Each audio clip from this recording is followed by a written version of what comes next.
Air ഫ്രയറിലുണ്ടല്ലോ chicken ഇതുപോലെ ഒന്ന് fry ചെയ്യുന്നതെന്ന് കണ്ടു നോക്കിക്കോട്ടെ. അപ്പം എയർ ഫ്രയറിൽ എനിക്ക് ചിക്കൻ ഇതുപോലെ ഉണ്ടാക്കിയെടുക്കാൻ അറിയില്ലാത്തവർക്ക് ഇത് ഈ ഒരു വീഡിയോ ആണെങ്കിൽ എങ്ങനെ ഉണ്ടാക്കിയെടുക്കുന്നതെന്ന് മനസ്സിലാക്കി കിട്ടും കേട്ടോ. നല്ല ടേസ്റ്റാണ്. നമുക്ക് അൽഫാം ചിക്കനൊക്കെ കഴിക്കത്തില്ലേ, അതുപോലെ തന്നെ ഒട്ടും എണ്ണയിലണ്ട് ഉണ്ടാക്കിയെടുക്കാം കേട്ടോ.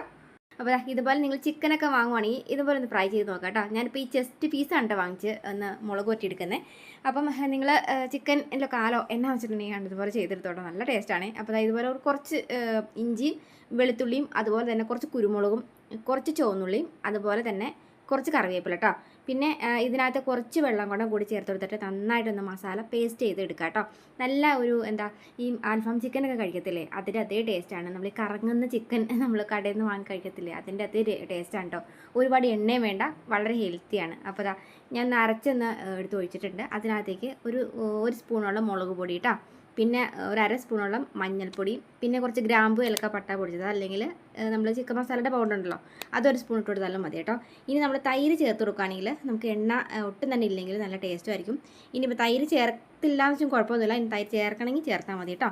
ഇനി ആവശ്യത്തിന് ഉപ്പും കൂടി ചേർത്ത് കൊടുത്തിട്ട് ഇതുപോലെ നന്നായിട്ടൊന്ന് മസാല പുരട്ടി എടുത്ത് വെക്കണം. ഈ ഇഞ്ചിയുടെയും വെളുത്തുള്ളിയൊക്കെ നമ്മൾ അരച്ച് പുരട്ടിയേക്കുന്നത് കൊണ്ട്, കുരുമുളകൊക്കെ കൂടി അരച്ച് പുരട്ടിയേക്കുന്നത് കൊണ്ട് വളരെ ടേസ്റ്റുമാണ്. കൊളസ്ട്രോളോ ഫാറ്റി ലിവറോ ഒന്നും തന്നെ ഉണ്ടാവത്തില്ല കേട്ടോ. ഇത് മുളക് പൊട്ടിയിട്ടിട്ട് നമുക്ക് ഏകദേശം ഒരു 10 മിനിറ്റ് റെസ്റ്റ് ചെയ്യാൻ വെക്കാം. അപ്പോൾ ഇങ്ങനെ നിങ്ങൾ ജോലിക്കൊക്കെ പോകുന്നവർ ഇങ്ങനെ മുളക് പൊട്ടി വെക്കുകയാണെങ്കിൽ നമുക്ക് ആവശ്യത്തിന് ഓരോ പീസൊക്കെ വീതം പൊരിച്ചെടുക്കാനായിട്ട് എളുപ്പമാവും കേട്ടോ. അപ്പോൾ ഇത് ഓണാക്കുന്നത് കണ്ടോ, ജസ്റ്റ് അപ്പോൾ ഈ സെൻറ്ററിൽ കാണുന്ന ഈ ഒരു ബട്ടൺ കണ്ടോ, അവിടെ ജസ്റ്റ് ഒന്ന് ടച്ച് ചെയ്ത് കൊടുത്താൽ മതി കേട്ടോ. അപ്പോൾ അത് നമുക്ക് ഈ ഒരു എയർ ഫ്രയർ ഓൺ ആയി കിട്ടുവേ. ഇനി നമുക്കൊരു 2 മിനിറ്റ് നേരം ഒന്ന് പ്രീ ഹീറ്റ് ചെയ്ത് വെക്കണം, എന്നിട്ട് നമുക്ക് ചിക്കൻ ഇടാം കേട്ടോ. അപ്പോൾ ഈ മിന്നിക്കൊണ്ടിരിക്കുന്ന ബട്ടൺ കണ്ടോ, അതാണ് പ്രീ ഹീറ്റ് ബട്ടണാണ് കേട്ടോ. അപ്പോൾ അതിലൊന്ന് ജസ്റ്റ് ഒന്ന് പ്രസ് ചെയ്ത് കൊടുക്കണേ. എന്നിട്ടുണ്ടല്ലോ നമ്മൾ ഈ 15 എഴുതിയേക്കുന്ന മിനിറ്റ് കണ്ടോ, ഈ 15 എഴുതിയേക്കുന്ന മിനിറ്റ് ഒരു 14 ഒരു 13 ഒരു 2 മിനിറ്റ് നേരം ഒന്ന് ഇതുപോലെ ഒന്ന് കുറഞ്ഞ് വരണം കേട്ടോ. 2 മിനിറ്റ് നേരം കഴിയുമ്പം നമുക്ക് ഈ പ്രീ ഹീറ്റ് ബട്ടണിൽ ജസ്റ്റ് ഒന്ന് ടച്ച് ചെയ്താൽ മതി കേട്ടോ. അപ്പോൾ ഒന്ന് ടച്ച് ചെയ്തിട്ട് നമുക്കിതൊന്ന് തുറക്കാവേ. ഇതൊന്ന് തുറന്നിട്ട് നമുക്കൊന്ന് ഒരു തുള്ളി എണ്ണ ജസ്റ്റ് ഒന്ന് ബ്രഷ് ചെയ്ത് കൊടുത്താൽ മതി. ഒരുപാട് വാരിക്കോരി എണ്ണ ഒഴിക്കണ്ട കേട്ടോ, ജസ്റ്റ് ഒന്ന് തൂത്ത് കൊടുത്താൽ മാത്രം മതി. നമ്മൾ സാധാരണ ചിക്കനൊക്കെ പൊരിക്കുമ്പോൾ ഒരുപാട് എണ്ണ കോരി ഒഴിച്ചിട്ടൊക്കെയല്ല പൊരിക്കുന്നത്. അപ്പോൾ ഞാൻ ജസ്റ്റ് ഒന്ന് തൂത്ത് കൊടുത്തിട്ടുള്ളൂ കേട്ടോ. അപ്പോൾ ഇതുപോലെ ഒന്ന് പരത്തി, ഞാനിപ്പോൾ ഏകദേശം ഈ ഒരു പീസ് ഒരു 150 ഗ്രാമോളം വരുന്ന ചിക്കനാണ് കേട്ടോ. ഒരു 3 പീസ് തന്നെ ഒരു 1/2 കിലോളം വരും കേട്ടോ. അത് ചെസ്റ്റ് പീസായിരുന്നു. അപ്പോൾ ഇതുപോലെ ഫുള്ളൊന്ന് പരത്തി വെച്ച് കൊടുത്തിട്ടുണ്ട്. ഇനി ഇതിൻ്റെ ചിക്കൻ ഒന്ന് മുരിഞ്ഞ് വരാനുള്ളതിൻ്റെ ഒരു ഡിഗ്രി ഉണ്ടല്ലോ, അത് നമുക്ക് ഒരു 185 ആക്കിയിട്ട് കൊടുക്കാം കേട്ടോ. അപ്പോൾ അതിന് ഈ ആരോ ബട്ടണിൽ നമുക്ക് ജസ്റ്റ് ഒന്നിങ്ങനെ ക്ലിക്ക് ചെയ്തൊന്ന് ജസ്റ്റ് ഇതുപോലെ ആക്കി വെക്കണം കേട്ടോ.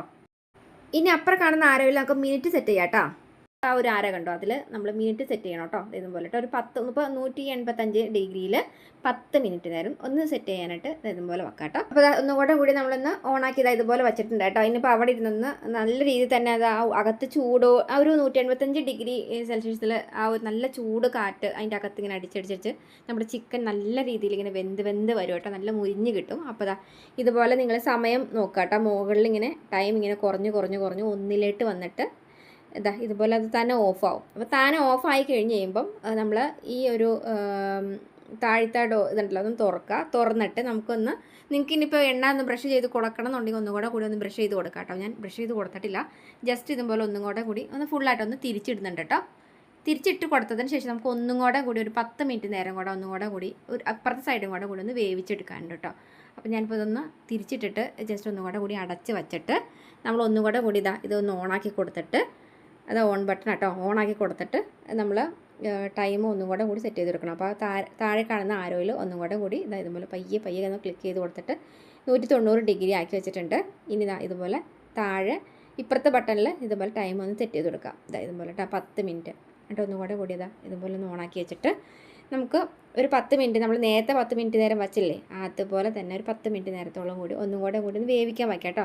അപ്പോൾ വീണ്ടും ആ പഴയതുപോലെ തന്നെ ഇതിന് ടൈം ഇതുപോലെ കുറഞ്ഞ് വരുന്നുണ്ട്. അപ്പോൾ ഇത് 1 വന്നിട്ട് ഇത് താനെ അങ്ങോട്ട് ഓഫ് ആയിക്കോളൂ. 10 മിനിറ്റ് നേരം കഴിയുമ്പോൾ ഓട്ടോമാറ്റിക്കലി അങ്ങോട്ട് ഓഫ് ആയിക്കോളൂ കേട്ടോ. അപ്പോഴത്തേക്ക് നല്ല രീതിയിൽ തന്നെ മുരിഞ്ഞ് വന്നിട്ടുണ്ടാവും. അപ്പോൾ ഇടല്ലേ നമുക്ക് ഇതിന് വെളിയിൽ കൂടെ കാണാൻ പറ്റും. അപ്പോൾ ഇത് താനെ ഓഫ് ആയിട്ട് നമുക്കത് ജസ്റ്റ് ഒന്ന് തുറക്കാം കേട്ടോ. തുറന്ന് കഴിയുമ്പം ഇതിൻ്റെ അകത്ത് നല്ല നമ്മൾ എണ്ണയിലൊക്കെ മുക്കി പൊരിച്ച് കോരി വെച്ചേക്കുന്ന ആ ഒരു രീതി തന്നെ നല്ല ഫ്രഷ് ആയിട്ടുള്ള നല്ല വെന്ത അടിപൊളി ചിക്കനായിട്ട് കിട്ടും. അൽഫാം ചിക്കനൊക്കെ നമ്മൾ കടയിൽ നിന്ന് വാങ്ങത്തില്ല, അപ്പോൾ അതേ രീതിയിൽ തന്നെ നല്ല ചിക്കനായിട്ട് കിട്ടും കേട്ടോ. കണ്ടില്ലേ, നല്ല സ്മൂത്തായിട്ട് നല്ല വെന്തൊക്കെ ഇരിക്കും. അപ്പോൾ എളുപ്പത്തിൽ എയർ ഫ്രയറിൽ നിങ്ങൾക്ക് ചിക്കൻ ഉണ്ടാക്കി ഇതുപോലെ എടുത്താൽ മതി. അപ്പോൾ എയർ ഫ്രയറിൽ ഉണ്ടാക്കി എടുക്കാൻ അറിയില്ലാത്തവർക്ക് ഈ ഒരു വീഡിയോ കണ്ടിട്ടുണ്ടെങ്കിൽ ഉണ്ടാക്കിയെടുക്കാം, എളുപ്പത്തിൽ ഉണ്ടാക്കിയെടുക്കാം. അപ്പോൾ ട്രൈ ചെയ്ത് നോക്കി. 1, 2 തവണ നമ്മളിങ്ങനെ ഉണ്ടാക്കി കഴിഞ്ഞ് കഴിഞ്ഞപ്പോൾ നമുക്ക് താനെ ഉണ്ടാക്കാനുള്ളതിൻ്റെ ഇതൊക്കെ നമ്മൾ പഠിച്ചു വരും. അപ്പോൾ ടൈമൊക്കെ ഒന്ന് സെറ്റ് ചെയ്ത് എടുക്കാൻ. അപ്പോൾ ഈ ഒരു വീഡിയോ കണ്ടിട്ടുണ്ടെങ്കിൽ നിങ്ങൾക്ക് എളുപ്പത്തിൽ ഉണ്ടാക്കിയെടുക്കാം കേട്ടോ.